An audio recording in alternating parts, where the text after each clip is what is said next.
First, let's go to our WordPress website and create a blank page.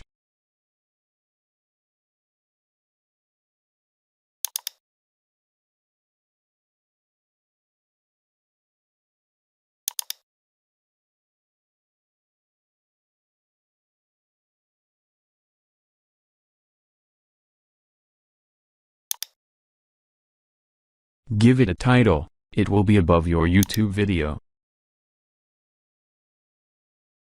Press the plus icon, then select YouTube.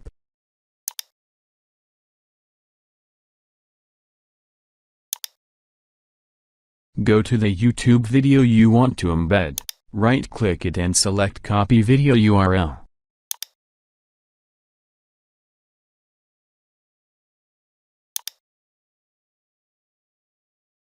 Paste it, then click Embed.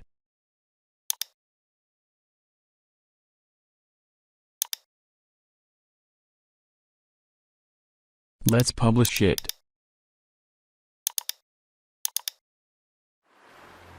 All done.